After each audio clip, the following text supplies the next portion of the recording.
10th plus 2 ஒவ்வொரு ஆண்டும் தொடர்ந்து மாநில அளவில் பல சாதனைகளை புரிந்து வரும் நாமக்கல் குறிஞ்சி கல்வி நிறுவனங்களில் சிபிஎஸ்இ பாடத்திட்டத்தில் சீனியர் செகண்டரி பள்ளியாக தரம் உயர்த்தப்பட்டு ஐஐடி நீட் தேர்வுகளுக்கு பல வெற்றியாளர்களை உருவாக்கிய ஆசிரியர்களை முழு நேர ஆசிரியர்களாக பணியமர்த்தப்பட்டு தினம்தோறும் வகுப்புகள் நடைபெறும். ஓகே, நெக்ஸ்ட் பாருங்க, நம்ம +1 டாபிக்ல வந்து நமக்கு பயோஜெனெடிக் சிஸ்டம் ஆஃப் கிளாசிஃபிகேஷன் இல்லைங்களா. ஆல்ரெடி நம்ம வந்து natural system of classification base பண்ணி நம்ம பார்த்துருக்கோம். அப்போ இருக்கிறதுல பெஸ்ட் கிளாசிஃபிகேஷன் அப்படின்னா எதை நம்ம சொல்லியிருக்கோம் அப்படின்னா பயோஜெனெடிக் கிளாசிஃபிகேஷன் அப்படின்னு தான் சொல்லியிருக்கோம் இல்லையா. அப்போ இதில் என்னென்ன பேஸ் பண்ணி இருக்குது, நமக்கு மார்ஃபாலஜிக்கல் கேரக்டர் இருக்குது, sexual system of classification based on the stem, leaf, flower, இதோட கேரக்டர்லாம் வந்து பார்த்திங்க அப்படின்னா பேஸ் பண்ணி கொடுத்துருப்பாங்க இல்லையா. அப்போ எங்கிலர் அண்ட் பிராண்டல் அப்படிங்கிறவங்க கொண்டு வந்தது தான் இந்த பயோஜெனெடிக் சிஸ்டம் ஆஃப் கிளாசிஃபிகேஷன் சரிங்களா. மற்ற கிளாசிஃபிகேஷனை கம்பேர் பண்ணும்போது எது பெஸ்ட்டு அப்படின்னா பயோஜெனெடிக் சிஸ்டம் ஆஃப் கிளாசிஃபிகேஷன் தான். ஆனால் வந்து பார்த்திங்க அப்படின்னா வெளி உலகத்துக்கு வந்து அதிக அளவில் ஃபேமஸ் ஆனது எது அப்படின்னா பெந்தம் அண்ட் ஹூக்கர் கிளாசிஃபிகேஷன். என்ன ரீசன் அப்படின்னு பார்த்தீங்க அப்படின்னா கிட்டத்தட்ட வந்து நமக்கு 198 காண்டினென்ட் சொல்கிறோம் இல்லையா. கிட்டத்தட்ட அந்த நமக்கு அந்த 198 நாடுகளை வந்து பார்த்திங்க அப்படின்னா காமன்வெல்த் கண்ட்ரிஸ் அப்படின்னு சொல்லுவாங்க. இப்போ இவங்க வந்து என்னது பிரிட்டிஷ்காரங்களுக்கு அடிமையாக இருந்த நாடுகள். இப்போ இவங்க எல்லாமே என்ன பண்ணுறாங்க அப்படின்னா பெந்தம் அண்ட் ஹூக்கர் கிளாசிஃபிகேஷன் கண்டுபிடிச்சதை கொண்டு போயிட்டு வலுக்கட்டாயமாக அவங்களுடைய நாட்டில் என்ன பண்ணுறாங்க, திணிக்கிறாங்க. அப்போ திணிக்கும் போது என்ன ஆகுது அப்படின்னா இதை விட பெஸ்ட்டு இல்லை அப்படிங்கிற மாதிரி என்ன பண்ணிடுறாங்க, அவங்க கொண்டு வந்துடுறாங்க. ஸோ அந்த சிஸ்டத்தை வந்து பார்த்திங்கன்னா அதிகமாக எல்லாருமே ஸ்டடி பண்ணதுனால இந்த பயோஜெனெடிக் சிஸ்டத்தை பற்றி என்ன பண்ணல அப்படின்னா யாருமே அந்த அளவுக்கு பெருசாக எடுத்துக்கல. ஸோ அப்போ பயோஜெனெடிக் சிஸ்டத்தில் வந்து பார்த்திங்க அப்படின்னா நிறைய அட்வான்ஸ்டு கேரக்டர் என்ன பண்ணியிருக்காங்க அப்படின்னா இவங்க கொடுத்துருக்காங்க. ஓகே, அப்போ this publication of the origin of species 1859 என்ன இயர் அப்படின்னா 1859 Charles Darwin has given the stimulus for the emergency phylogenetic system of classification சரிங்களா. இப்போ சார்லஸ் டார்வின் அப்படின்னா நமக்கு தெரியும் இல்லையா. இவர் தான் வந்து பார்த்திங்க அப்படின்னா பரிணாமம் அப்படிங்கிறத வந்து முதல்ல அதை பற்றி பேஸ் பண்ணி கொண்டு வந்திருப்பார் சரிங்களா. ஒவ்வொரு உயிரினமும் வந்து பார்த்திங்க அப்படின்னா அதோடைய மூதாதையர் அதுக்கப்புறம் இருக்கிறவங்க அதை பற்றி ஸ்டெப் பை ஸ்டெப்பாக கொண்டு வரதான் நம்ம என்ன சொல்லுவோம் அப்படின்னா பரிணாமம் அப்படின்னு சொல்லக்கூடியது. ஓகேங்களா. அப்போ நமக்கு முன்னோடி யார் அப்படின்னா ஒரு ஹியூமன் பீயிங்க்கு முன்னோடி வந்து மங்கி. அப்போ இதோட கேரக்டர் என்னது, பயோஜெனெடிக்காக பார்க்கும்போது நம்மளோட கேரக்டரும் இப்போ மங்கியோட கேரக்டரும் கிட்டத்தட்ட ரிலேட்டடாக இருக்குது அப்படின்னு சொல்லி நம்ம ஸ்டடி பண்ணுறோம் இல்லையா. அந்த மாதிரி இருக்குது. ஆனால் உண்மையிலே வந்து பார்த்திங்க அப்படின்னா நம்ம ஹியூமன் பீயிங்கோடைய பாடியோட கேரக்டர் வந்து பார்த்திங்க அப்படின்னா கிட்டத்தட்ட 87% 87% வந்து நமக்கு வந்து எந்த ஒரு அனிமல்ஸோட பொருந்துது அப்படின்னா எலியோட தான் நமக்கு என்ன பண்ணும் அப்படின்னா பொருந்தும் சரிங்களா. சரி, வந்து பார்த்திங்கன்னா நம்ம நிறைய வந்து பார்த்திங்கன்னா நம்ம சயின்டிஃபிக் எல்லாமே சொல்லியிருப்பாங்க. மங்கி தான் வந்து நமக்கு ரிலேஷன்ஸ், அதாவது நமக்கு வந்து கிட்டத்தட்ட நம்மளுடைய மூதாதையர் அப்படின்னு சொல்லியிருப்போம் இல்லையா. ஆனால் வந்து பார்த்திங்க அப்படின்னா நம்ம பாடி ஓரியன்டாக பார்க்கும்போது வந்து நமக்கு கிட்டத்தட்ட 87% யாரோட கேரக்டர் வந்து ரிசம்பிளாக இருக்குது அப்படின்னு பார்த்தீங்கன்னா எலியோட ஒரு கேரக்டர் தான். அதனால தான் நம்ம என்ன பண்ணுறோம், அதிகமான ரிசர்ச்சுக்கு வந்து பார்த்திங்க அப்படின்னா நம்ம எலியை எடுத்துக்கிறோம் சரிங்களா. அப்போ எலியை ரிசர்ச்சுக்கு எடுத்துக்கிறதுக்கு காரணம் என்ன அப்படின்னா நம்முடைய பாடி ஆர்கானிசம் எல்லாமே கிட்டத்தட்ட ரிசம்பிளாக யாருக்கு இருக்கும் அப்படின்னா எலிக்கு தான் இருக்கும். ஓகேங்களா. சரி, அப்போ ஒவ்வொரு இதுக்கும் வந்து பார்த்திங்கன்னா ஒவ்வொரு சிஸ்டமேட்டிக் கேரக்டர் அவங்க வந்து அவங்க எஸ்டாப்ளைஸ் பண்ணும் போதும் ஏதாவது ஒரு பர்டிகுலர் ஒரு சில கேரக்டர் வச்சு என்ன பண்ணுறாங்க, அவங்க எஸ்டாப்ளைஸ் பண்ணுறாங்க சரிங்களா. இதில் ஃபஸ்ட்டு நமக்கு வந்து பார்த்திங்க அப்படின்னா Adolf Engler and Karl Prantl system of classification. Okay, one of the earliest phylogenetic system of classification of the entire plant kingdom was jointly proposed by two German botanists. அதாவது இவங்க ரெண்டு பேருமே யார் அப்படின்னா கொஷின் கேட்பாங்க, எந்த நாட்டை சார்ந்தவன்னு கேட்டாங்க அப்படின்னா ஜெர்மன் நாட்டை சார்ந்த scientist Adolf Engler and Prantl. Year கேட்பாங்க 1844 to 1930 and Karl Prantl 1849 to 1893. They are published. There is a classification in a monumental work. என்ன புக்கு அவங்க பப்ளிஷ் பண்ணுறாங்க அப்படின்னா டைநேச்சுரலிக் அண்ட் ஃபெமிலியன் ஃபேமிலி. இது என்ன சொல்லுவாங்க அப்படின்னா மொனோகிராப் அப்படின்னு சொல்லுவாங்க சரிங்களா. மொனோகிராப் அப்படின்னா என்ன மீனிங் அப்படின்னா ஒரு முக்கியமான அப்படின்னு சொல்லக்கூடியது, அதாவது தகவல் களஞ்சியம் அந்த மாதிரி சொல்கிறோம் இல்லையா. அதான் மொனோகிராப் அப்படின்னு சொல்லக்கூடியது ஜெர்மன் லாங்குவேஜில். என்ன புக்கு பப்ளிஷ் பண்ணுறாங்க அப்படின்னா டைநேச்சுரலிக் அண்ட் ஃபெமிலியன் ஃபேமிலின் அப்படின்னு சொல்லக்கூடிய புக்கை பப்ளிஷ் பண்ணுறாங்க. இப்போ இதில் எத்தனை வேல்யூம் இருக்குது அப்படின்னு பார்த்தீங்க அப்படின்னா நமக்கு வந்து 23 வேல்யூம் வந்து பார்த்திங்க அப்படின்னா அரேஞ்சாக இருக்குது. இயர் வந்து பார்த்திங்க அப்படின்னா 1887 to 1915. ஓகே, இப்போ இதில் முக்கியமான கான்செப்ட் பாருங்கள்.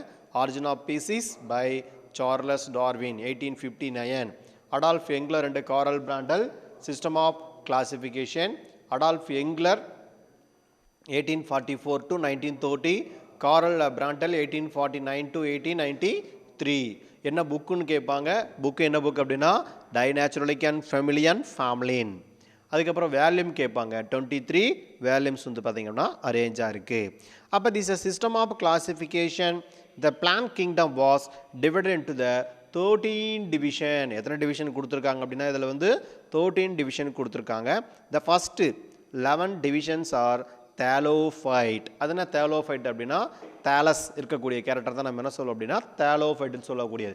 இப்போ இதில் என்ன வரும், ஆல்கே ஃபங்கைமாக இருக்கக்கூடிய கேரக்டரில் வந்துடும். இப்போ பிரியோஃபைட் எல்லாமே வந்து தேலோஃபைட்டில் வந்துடும். இப்போ தேலஸ்னால் என்ன மீனிங் நமக்கு, unorganised mass of structure, not differentiated stem route leaf இந்த மாதிரி எந்த ஒரு டிஃப்ரென்ஷியேஷனும் இருக்காது. மாஸ் ஆஃப் ஸ்ட்ரக்சராக நமக்கு என்ன இருக்கும் அப்படின்னா அரேஞ்ச் ஆகும். அதான் நம்ம தேலோஃபைட்டுன்னு சொல்லுவாங்க. அப்போ 12th division of the Embryophyta Aspanogama, plant with the embryo but no pollen tube. Bryophyte and pteridophyte. இதில் என்ன கிடையாது நமக்கு, no pollen tube. Plant with the embryo but no pollen tube. Bryophyte and pteridophyte ன்னு சொல்லக்கூடியது. And there is a 13 division. This is a embryophyta or Siphonogamma. என்ன character அப்படின்னா சைஃபனோகேமஸ் அல்லது சைஃபனோகேமா அப்படின்னு சொல்லக்கூடியது. இப்போ plant with the embryos and the pollen tube which is including the seed plant.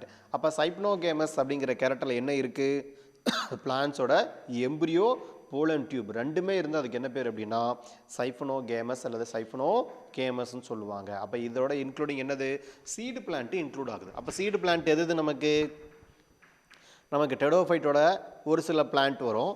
Gymnosperm எல்லாமே seed plant தான், ஆஞ்சியோஸ்போம் எல்லாமே சீடு பிளான்ட் தான். அப்போ நம்ம எம்ப்ரியோஃபைட்டா அப்படின்னு பிரித்தோம் அப்படின்னு வச்சுங்களேன், அதில் வரக்கூடியதெல்லாம் வந்து நமக்கு மோஸ்ட்லி என்ன பிளான்ட்டாக இருக்கும் அப்படின்னா டெடோஃபைட்டும் ஜிம்னோஸ்போமும் ஆஞ்சியோஸ்போமும் மட்டும் தான் இருக்கும்.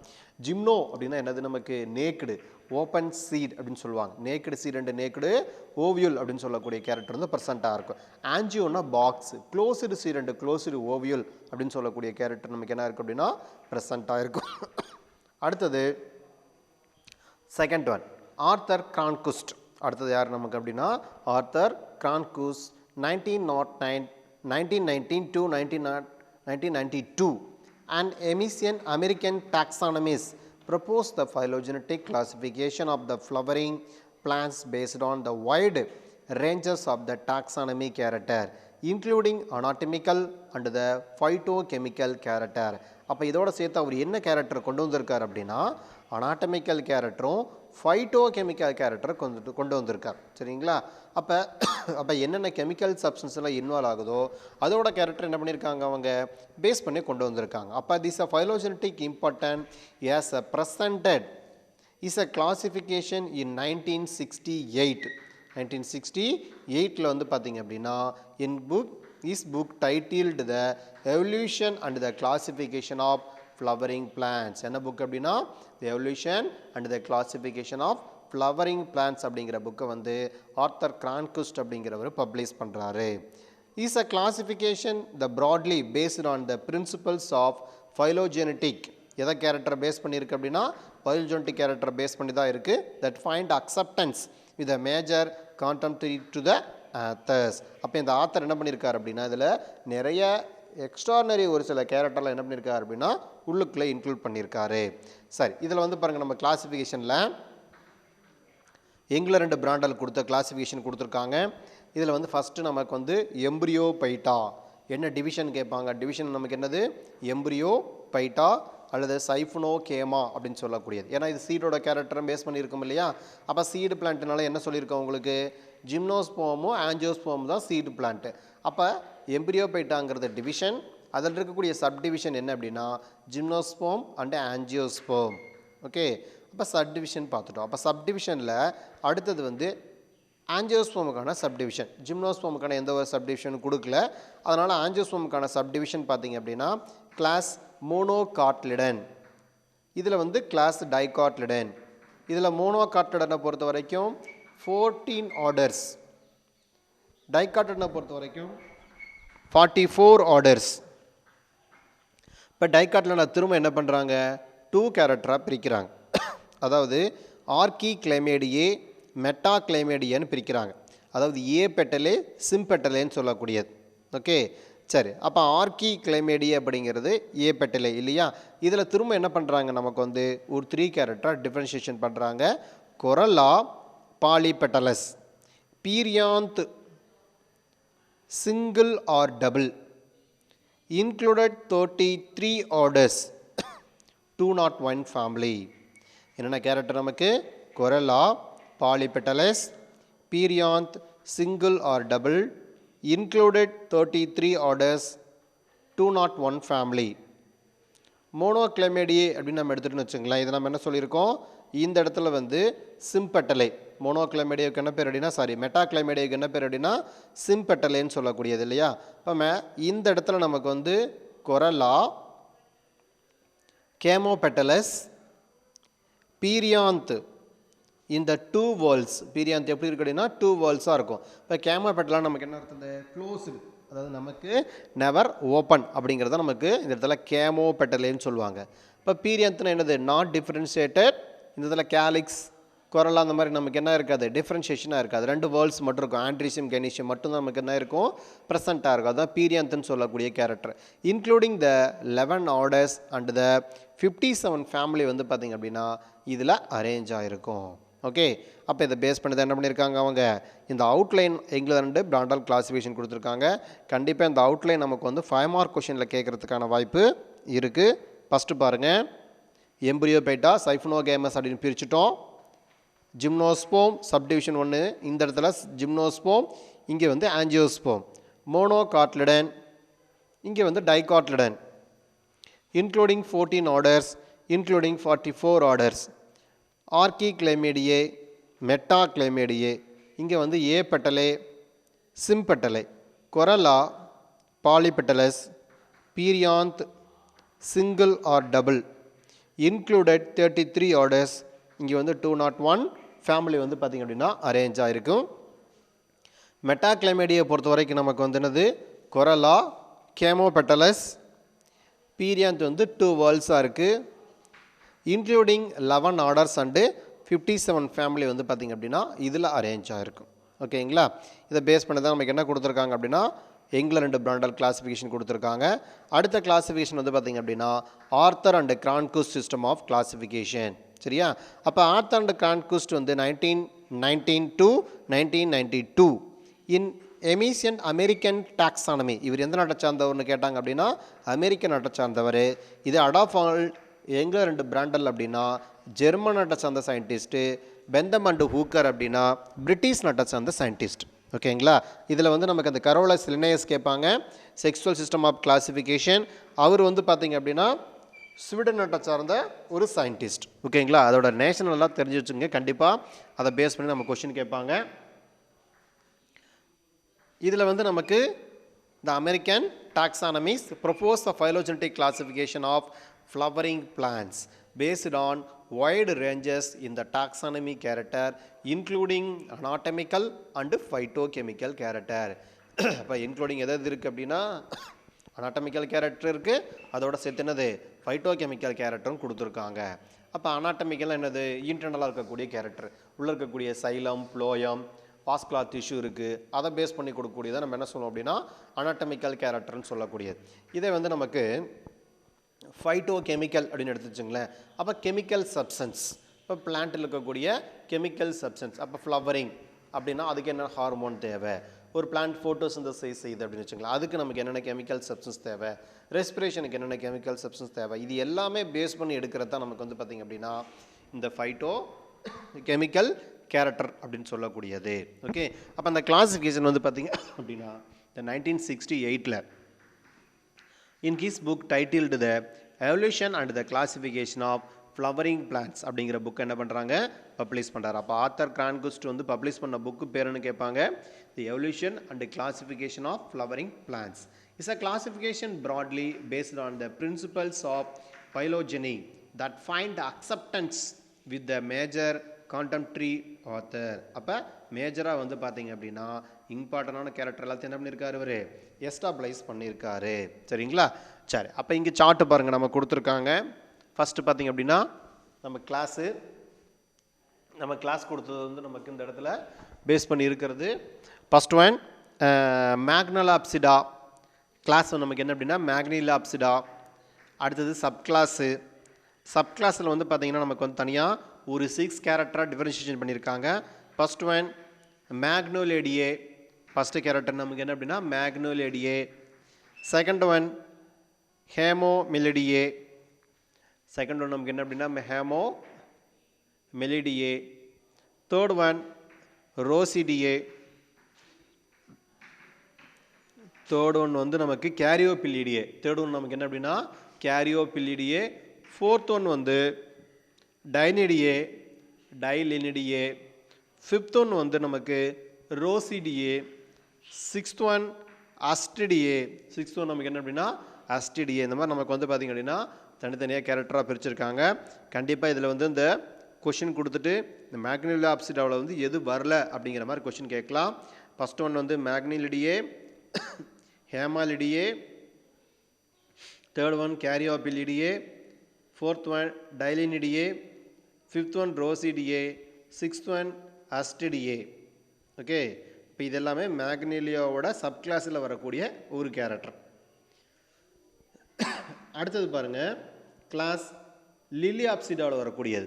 இப்போ லில்லியாப்சிடாவில் பொறுத்த வரைக்கும் நமக்கு என்ன பண்ணுறோம் அப்படின்னா திரும்பவும் 5 சப்கிளாஸாக பிரிச்சுக்கிறோம். First one alismatidae, second one arecidae, third one commelinidae, fourth one zingiberidae, sixth one liliidae. Sixth one நமக்கு என்ன அப்படின்னா லீடியேன்னு சொல்லக்கூடியது. அப்போ இந்த கேரக்டர் இம்பார்ட்டன்ட். ஃபஸ்ட்டு பாருங்கள் alismatidae, arecidae, commelinidae, fourth one zingiberidae, sixth one liliidae. Sixth one நமக்கு என்ன fifth one நமக்கு என்ன அப்படின்னா இது வந்து லில்லிடியே. இது கிளாஸ் வந்து லில்லியாப்சிடா. சப் கிளாஸ் இதோட கேரக்டர் வந்து பார்த்தீங்கன்னா லில்லியாப்சிடாவில் இருக்கக்கூடிய சப் கிளாஸ் 1 2 3 4 5. அதே மாதிரி இங்கே நமக்கு கிளாஸ் மேக்னோலியாப்சிடாவில் வந்து பார்த்தீங்கன்னா மொத்தம் 6 சப் கிளாஸ் கொடுத்துருக்காங்க. ஓகேங்களா? அப்போ இந்த சப் கிளாஸ் கேரக்டர் எல்லாமே நமக்கு என்ன அப்படின்னா வெரி வெரி இம்பார்ட்டன்ட். அடுத்தது angiosperm phylogenetic group of the classification. The most recent classification of the flowering plant based on the phylogenetic data was set that is a last decade of the 20th century. The 4 version of the angiosperm phylogenetic group. The Cronquist classified the angiosperm of the 2 main classes. ஒன்று நமக்கு என்ன அப்படின்னா மேக்னீலியாப்சிடா, இது வந்து நமக்கு என்ன அப்படின்னா டைகாட்லடன். மேக்னீலியாப்சிடா நமக்கு என்னது தி கிரான்குஸ்ட் கிளாசிஃபிகேஷனை பொறுத்த வரைக்கும் இந்த மேக்னீலியாப்சிடா டைகாட்டடன், லில்லியாப்சிடா மோனோகாட்டடன். There are 6 subclasses, 64 orders.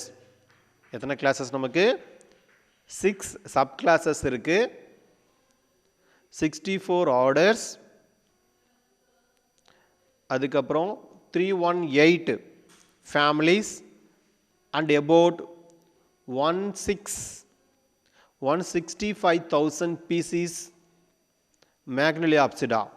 Wherein the Liliapsida there are 5 subclass, 19 orders, 65 family, 50,000 species. கண்டிப்பாக அந்த பீசிஸ்லேருந்து கொஷின் கேட்பாங்க பாருங்கள். கிரான்குஸ்ட் மேக்னலாப்சிடா இது டைகாட்டுக்கான கேரக்டரு, லிலியாப்சிடாங்கிறது மோனோகாட்டுக்கான கேரக்டரு. இங்கே டைகாட் பொறுத்த வரைக்கும் அதாவது மேக்னலாப்சிடாவில் பொறுத்த வரைக்கும் 6 சப்கிளாஸ், 64 ஆர்டர்ஸ், அதாவது 318 ஃபேமிலிஸ் இருக்குது, 165,000 மேக்னலாப்சிடா பீசிஸ் இருக்குது. லிலியாப்சிடாவில் பொறுத்த வரைக்கும் 5 சப்கிளாஸ், 19 ஆர்டர்ஸ், 65 ஃபேமிலிஸ் இருக்குது. மொத்தமாக வந்து நமக்கு எவ்வளோ பீசஸ் இருக்குது அப்படின்னா 50,000 பீசஸ் வந்து பார்த்திங்க அப்படின்னா மோனோகாட்டில் வந்து நமக்கு அரேஞ்சாக இருக்காது. அதாவது லிலியாப்சிடான்னு சொல்கிறோம் இல்லையா, அதில் வந்து நமக்கு என்ன இருக்குது அப்படின்னா அரேஞ்சாக இருக்கும். இதை பேஸ் பண்ணி தான் நமக்கு என்ன பண்ணியிருக்காங்க அப்படின்னா கிளாஸிஃபிகேஷன் கொடுத்துருக்காங்க. ஓகே, அடுத்தது வந்து பார்த்திங்க அப்படின்னா நமக்கு வேறு இதில் important the Cronquist system of classification also could not persist for long time because the system is not very useful. சரியா? ஆனால் கிரான்கு சிஸ்டம் வந்து கிளாஸிஃபிகேஷன் கொண்டு வந்தார். ஆனால் வந்து அது என்ன பண்ணல, ரொம்ப நாளைக்கு நிலச்சி இல்லை. என்ன காரணம் அப்படின்னா, அந்த அளவுக்கு ஒரு கிளாஸிஃபிகேஷன் கொண்டு வந்தது வந்து பார்த்திங்க அப்படின்னா யூஸ்ஃபுல்லாக இல்லை. ஸோ வந்து பார்த்திங்கன்னா யாரும் என்ன பண்ணல, அதை பெருசாக வந்து எடுத்துக்கல. So the identification and the cannot be adopted in herbaria due to the high phylogenetic nature. Classificationல பாருங்க, APG1, APG2, APG3, APG4 have been published in 1998, 203, 209 and 216. The respectively each version the supplant to the previous version recognition of the monophyletic group based on the information received from the various disciplines such as grass morphology, anatomy, embryology, palynology, karyology. Karyona nucleus base பண்ணி குறிக்கக்கூடியது. அதுக்கப்புறம் phytochemistry and more strongly on the molecular data with respect to the DNA sequence of the two chloroplast genes ATPB and RPCL. ATPB and RPCL and one molecular gene nuclear ribosomal 18S DNA. The most recent update version APG 4th 2016 recognizing the 64 orders and the 416 families. Of these 416 families, 259 represented in India. 259 pieces வந்து பார்த்தீங்கன்னா இந்தியாவிலே இருக்கு. அப்போ outline of the APG 4th classification given below. அதாவது நமக்கு என்ன பண்ணுறாரு, அவர் பிரிக்கும் போது அஸ்ட்ராய்ட்ஸ், ரோசாய்ட்ஸ், மோனோகாட்டன் பிரிச்சுக்கிறார். சரிங்களா? இப்போ மேலேருந்து பாருங்கள், ஃபஸ்ட்டு வந்து ஏர்லி ஆஞ்சியோஸ்போம், அம்பர்லேல்ஸ், நிம்பயோல்ஸ், ஆஸ்ட்ரோபைலேல்ஸ், மேக்னிலாய்ட்ஸ், குளோரான்ஸ், இது எல்லாமே வந்து பார்த்திங்க அப்படின்னா ஏர்லி ஆஞ்சியோஸ்போமில் வரக்கூடியது. மோனோகாட்டை பொறுத்த வரைக்கும் ஃபேமிலி மியூசியேசி, லில்லியேசின்னு பிரிச்சிருக்கார். இதில் வந்து யூடைகாட்ஸ், இதில் ஏர்லி டைவர்ஜிங் யூடைகாட்ஸ், செரட்டோபில்லேல்ஸ், ரனுக்குலேல்ஸ், புரோட்டியேல்ஸ், டார்கோடென்ட்ரேல்ஸ், பாக்சியேல்ஸ், குனரேல்ஸ், டைனிலியேல்ஸ், சாக்சிஃப்ராகேல்ஸ், இதெல்லாம் வந்து பார்த்திங்க அப்படின்னா இந்த ஏர்லி டைவர்ஜிங் யூடைகாட்டில் வரக்கூடியது. சூப்பர் ரோசாய்ட்ஸ் அப்படிங்கிறதுல வந்து பார்த்திங்கன்னா ரோசாய்ட்ஸ், ஃபேமிலி பேபேசி, யூப்பர்பியேசி, சூப்பர் ஆஸ்ட்ராய்ட்ஸ், பெர்பரடைஸ் டேல்ஸ், அதுக்கப்புறம் சாண்டேல்செல்ஸ், கேரியோபில்லேல்ஸ், இதெல்லாம் வந்து பார்த்திங்கன்னா சூப்பர் ஆஸ்டன்ஸில் வரக்கூடியது. பெர்பர்டோ டைப்பல்ஸ் அப்படின்னு சொல்லக்கூடியது, சாண்டலேல்ஸ், கேரியோபில்லேல்ஸ், ஆஸ்ட்ரேல்ஸ் அப்படிங்கிறது ஃபேமிலி அப்போசைனேசி அண்டு சொலனேசியில் வரக்கூடிய ஒரு கேரக்டர். ஓகேங்களா? இதில் நமக்கு வந்து பார்த்திங்க அப்படின்னா இந்த 26 ஃபேமிலி ANA கிரேடு ப்ளஸ் மேக்னியாஸ், குளோராந்தால்ஸ், ஆம்பர்லேசியே, நிம்பையல்சியே, ஆஸ்ட்ரோபைலியல்சியே, இதோட கேரக்டர் பேஸ் பண்ணி கொடுத்துருக்காங்க. அப்போ the seed always with the two cotyledon, presence of ethereal oil, leaves are always simple net veined, each floral whorls with the many pods, the perianth usually spirally arranged or pods in the trees, stamens with the broad filament, anthers tetrasporangiate, pollen monosulcate, nectaries are rare, carpels usually free and embryo very small. The monocot are classified into the 11 orders and 77 families. The basal monocot are ilioids in Camelendus. This is a seed with this a single cotyledon, primary root short-lived, single adaxial profile, ethereal oils rarely present, mostly herbaceous, absence of vascular cambium. Vascular bundles are scattered in the stem, leaves simple with the parallel vein, plural pods usually in the trees, the perianth open, composed of the tepals. The pollen monozygote styles normally halo and successive microsporangia. Eudicot are divided into the 45 orders and the 33 families. Early diverging eudicot, super rosites, super asteroids, seed with always two cotyledon. Nodes are trilacunar with the 3-leaf trace. Stomata anemocytic, ethereal oil rarely present. Woody or herbaceous plant. Leaves simple or compound, usually net veined. The floral parts mostly in the 2s, 4s or 5. Microsporangia, microsporogenesis, the simultaneous style solid and the pollen மட்டும் வந்து பார்த்தீங்க அப்படின்னா ட்ரைகோல்பேட்டாக arrange ஆகிருக்கும். இதை வந்து நமக்கு என்னது அப்படின்னா ஏபிஜி சிஸ்டம் அப்படின்னு சொல்லக்கூடியது. அப்போ எதை பேஸ் பண்ணி தான் நமக்கு என்ன கொடுத்துருப்பாங்க அப்படின்னா அந்த சிஸ்டமேட்டிக் பேஸ் பண்ணி இவங்க கொடுத்துருக்காங்க. அடுத்து நம்ம பார்க்கக்கூடிய சிஸ்டம் என்ன அப்படின்னா modern trends of taxonomy. Next வந்து பார்த்தீங்க அப்படின்னா modern trends of taxonomy character பார்க்கலாம்.